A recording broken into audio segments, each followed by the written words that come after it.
আজ শেয়ার করব লুচি পরোটার সাথে খাওয়ার জন্য সম্পূর্ণ নিরামিষ ঘি আলু মরিচের রেসিপি। সিজন চেঞ্জের সময় সর্দি কাশির জন্য অনেক সময় আমাদের মুখে রুচি থাকে না, তো সেই রকম সময় মুখে রুচি ফেরাতেও কিন্তু এই রেসিপির কোনো তুলনা হয় না। আর এতটাই চটপাটা হয় যে সন্ধ্যে স্ন্যাক্স হিসেবেও কিন্তু শুধু মুখে খাওয়ার জন্য এটা একেবারে আদর্শ। তাহলে চলুন আর দেরি না করে রেসিপিটা ঝটপট দেখে নেওয়া যাক। রান্নাটা করতে সব মিলিয়ে হয়তো সময় লাগবে ১০ থেকে ১২ মিনিট। তো রান্নাটা শুরু করছি আমি। একটা প্রেসার কুকার গ্যাসে বসিয়ে প্রেসার কুকারে পর্যাপ্ত পরিমাণে জল নিয়েছি এবং তার মধ্যে ৩৫০ গ্রাম আলু খোসা ছাড়িয়ে এভাবে বড় টুকরো করে কেটে দিয়ে দিয়েছি। আর দিয়ে দিচ্ছি স্বাদ অনুযায়ী নুন। নুন দিয়ে আলুটাকে ভালোমতো সেদ্ধ করতে হবে। তো আলুটা সেদ্ধ করার জন্য আমি হাই ফ্লেমে রেখে ২ টো হুইসেল দিয়ে নেব প্রেসার কুকারে। তাহলেই আলুটা একদম পারফেক্টলি সেদ্ধ হয়ে যাবে। সেকেন্ড হুইসেল চলে আসার সঙ্গে সঙ্গেই কিন্তু গ্যাসের ফ্লেমটা আমি অফ করে দেব।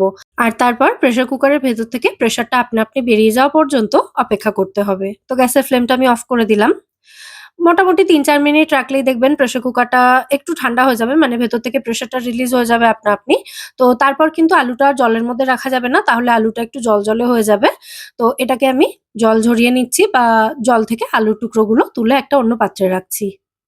কুকারটা গ্যাস থেকে নামিয়ে নিলাম আর গ্যাসের ফ্লেমটা অন করে আবারও একটা ফ্রাইং প্যান বসিয়ে দেব বাকি রান্নাটা করার জন্য। তো ফ্রাইং প্যানের মধ্যে প্রথমে আমি একটা ভাজা মসলা তৈরি করব, যার জন্য এখানে নিয়েছি ১ চা চামচ পরিমাণে গোটা জিরে। তার সাথে নিয়ে নেব ২ চা চামচ পরিমাণে গোটা গোলমরিচ।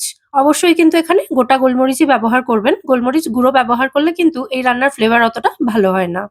আর এর সাথেই নিয়ে নিচ্ছি আমি একটা শুকনো লঙ্কা, যেটা এরকম ছোট ছোট টুকরো করে কেটে এর মধ্যে দিয়েছি। এবার ২ থেকে ২.৫ মিনিট সময় নিয়ে মিডিয়াম ফ্লেমে রেখে এই মসলাগুলোকে একটু ড্রাই রোস্ট করে নিতে হবে। যখন দেখবেন মসলা থেকে হালকা ধোঁয়া উঠতে শুরু করেছে এবং জিরের কালারটা এরকম একটু ডার্ক ব্রাউন হয়ে গেছে, তখন এগুলোকে একটা হামানদিস্তাতে নামিয়ে এটাকে আধ ভাঙা করে নিতে হবে। আপনারা মসলাটাকে ঠান্ডা করে মিক্সিতেও আধ ভাঙা করে নিতে পারেন। এবার ওই একই ফ্রাইং প্যানে নিয়ে নিয়েছি আমি ১ টেবিল চামচ পরিমাণে ঘি। ঘিটা পুরোপুরি গলে গিয়ে গরম হয়ে গেলে এর মধ্যে একটা শুকনো লঙ্কা ২ টুকরো করে ফোড়নে দিয়েছি। তারপর এর মধ্যে সেদ্ধ করে জল ঝরিয়ে রাখা আলুর টুকরোগুলো দিয়েছি। আলুর টুকরোগুলো একটু বড় রয়েছে, তো খুন্তি বা স্প্যাচুলা দিয়ে এগুলোকে একটু ছোট ছোট টুকরোতে ভেঙে দিচ্ছি। আপনারা চাইলে একেবারে ছোট ছোট টুকরো করে আলুগুলোকে কেটে তারপরে এগুলোকে সেদ্ধ করতে পারেন। সেক্ষেত্রে প্রেসার কুকারে জাস্ট একটা হুইসেল দিলেই কিন্তু হয়ে যাবে। তো এবার হাই ফ্লেমে রেখে ২ থেকে ৩ মিনিট সময় নিয়ে আলুটাকে আমি ভালো করে ঘিতে ভেজে নিয়েছি। তারপর এর মধ্যে দিয়ে দিচ্ছি সামান্য একটু নুন। নুন কিন্তু দেওয়া ছিল আলু সেদ্ধ করার সময়। তাই খুব সামান্য পরিমাণে নুন দিয়েছি আর তার সাথে দিয়ে দিচ্ছি ২ চিমটে মতো আমচুর পাউডার। এবার আবারও সমস্ত উপকরণ একসাথে খুব ভালো করে এভাবে টস করে একটু ফ্রাই করছি। দিয়ে দিচ্ছি এবার এর মধ্যে যে ভাজা মসলাটা তৈরি করে রেখেছিলাম, সেই ভাজা মসলাটা ১ চামচ মতো।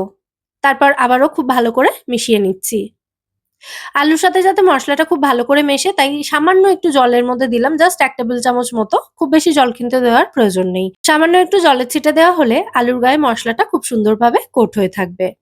সামান্য একটু মিষ্টি দিচ্ছি 1/4 টিস্পুন মতো, তবে মিষ্টি দেওয়াটা একেবারেই অপশনাল। আর এর সাথে আবারও 1/2 চামচ মতো ভাজা মসলাটা দিয়েছি আর ১ চামচ মতো জল দিলাম। দিয়ে আবারও ভালো করে মিশিয়ে নেব। যে মসলাটা তৈরি করেছিলাম সেটা অর্ধেকটা আমি এখানে ব্যবহার করেছি। বাকি অর্ধেকটা একটা এয়ারটাইট কন্টেনারে ভরে রেখে দিলে ওটা আবার পরে ব্যবহার করা যাবে। আর সবশেষে এখানে দিয়ে দিলাম একটু ধনেপাতা কুচি এবং একটা কাঁচা লঙ্কা কুচি।